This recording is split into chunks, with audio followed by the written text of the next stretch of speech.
January 15th, 2017.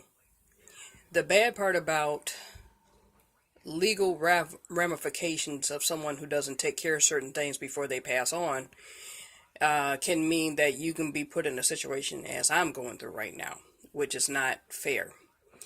Um,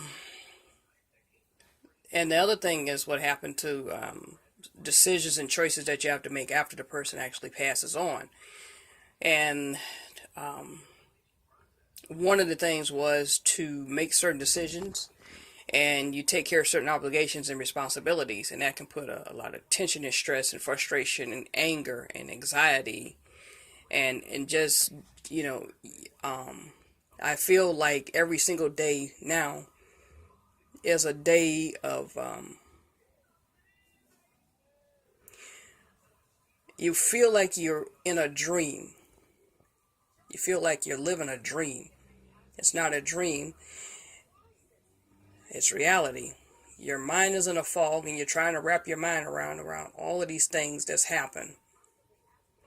And ultimately, the one thing that angered me more is what I would tell anybody who sees anything I put on social media about what happened to my dad's car. I in no way had any knowledge of how much he owed on his car at the time of his death. I had no way of knowing that he agreed to finance a Chevy Impala, a 2012 Chevy Impala, for 7 of 6 years, $549 per month. The finance charges and late fees, if the person is actually late on that car payment, is $126 to $156 for the late fee or penalty for a fine on paying for that kind of money per month. I don't know exactly how much he put down, but I can tell you this: at $549 for 6 years of 7, he could have technically bought a used Impala. It came out a lot cheaper. Alley Financial definitely ripped my father off. So did Tim Lally. I don't know what the finance charges were or how much the finance charges was on how much the car cost back in 2012. But at the time of my father's death, everything that unfolded from that point on has been literally a nightmare. And that's not saying that it's in any way to say that you can't find yourself in this situation. So here's what you do. If you have a relative who's elderly and they don't have a trust, they don't have a will, and they don't have a probate, you best to try to talk to them as best as you can, as much as you can, and try to reason with them. Because I'm starting to believe and think that now, after the fact, I believe my father was starting to get Alzheimer's, senility, dementia, or something, because his mind was still pretty sharp at times, but at times I could tell that my father, he just had, his mind would wander, and he was forgetful. And I can understand that for a person being of his age. I'm not saying that he did not have another stroke. He had not had a stroke or a heart attack or another blockage, but you could tell something was wrong. So I was looking at my father literally for the last 4 years of his life, and the last 2.5 years of his life.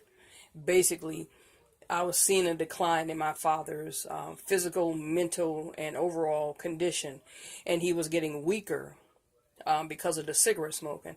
And he was getting to the point where he was getting so labored and so winded just walking up and down the stairs. Or if he went to the basement to wash clothes, or if he did anything like trying to get snow off his car, he would get very, very winded very, very quickly.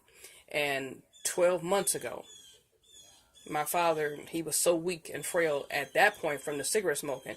And that's because he wasn't getting enough oxygen and blood flow to his heart and his lungs and his major organs. And how I can tell you is this: if all of a sudden you start to notice that you're having difficulty breathing where you were not having that problem before, and you're a smoker, and you've had a stroke, and you've had blockages from smoking, and you've had stents put in, the one thing you don't want to do, you don't want to ignore those warning signs.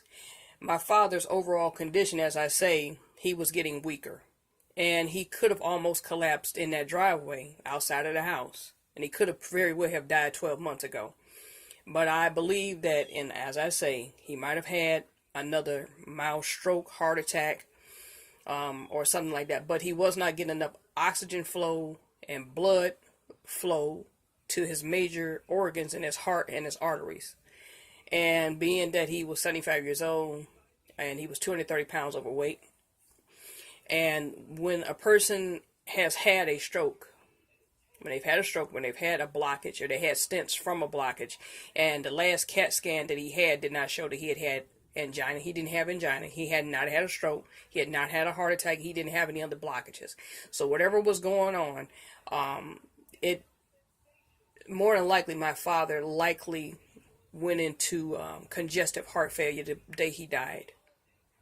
He likely went into congestive heart failure, followed by a major stroke and a major heart attack, which subsequently caused his untimely death 6 months ago.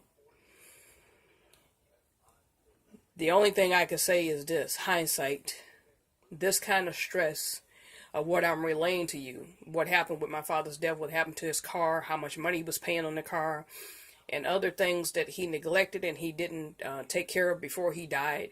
It put a lot of decisions and obligations and responsibilities upon me. And yes, it can cause stress. It can cause tension. It can cause a lot of medical and health problems. Personally, with myself right now, I can tell you that my stress and anxiety disorder and tension literally is not good, because you're constantly worrying and stressing yourself out, and that kind of stress can cause a stroke and a heart attack, and it can cause death. And if it doesn't cause a stroke and a heart attack, it can cause you to be fatigued. And as you can see by the look in my face and the look in my eyes, I am very physically fatigued and stressed out. I am 40 pounds obese, overweight, but I'm not a smoker, and I do have high cholesterol. But unfortunately, a lot of people fail to realize that Obamacare and Medicare and healthcare reform does not help certain people like myself. So a lot of things that happened at the time of my dad's death was not something that I anticipated, and what has happened since then has been nothing but a lot of stress on me. So again, if you have a relative, please talk to them and try to reason with them as much as you can, because if you don't, you will find yourself probably in a similar situation or worse than what I'm telling you right now.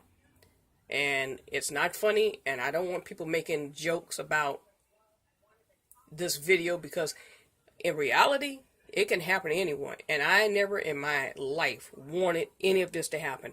Literally for years, I dreaded my father's death.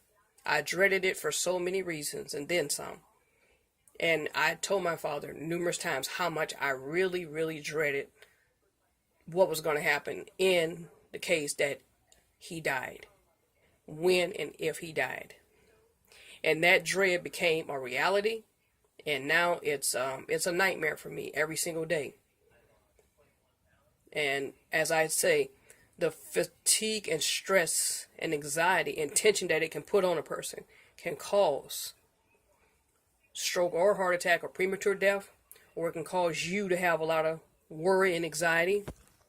You might wind up in the hospital, or you might wind up not making good decisions. And, and unfortunately, since I'm not married and I don't have any kids, I don't let it worry me anymore about if any of this is going to cause any other ill effects to me medically or physically, or even subsequently that, it can cause a lot of health problems, medical problems. It can cause premature death, literally. So for those of you who laugh and mock and put crap on the internet, on YouTube, and think it's funny, I tell you what, I'll trade places with you. And you won't be laughing, because you really find yourself saying things that you shouldn't say. And I mean literally saying things, because you're under a lot of tension and aggravation over a lot of things that's going on that you shouldn't even have to deal with. And one of those things was my dad's car.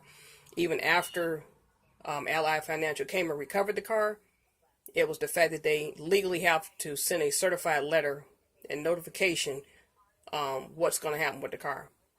So whoever has my father's car now, they got a nice car.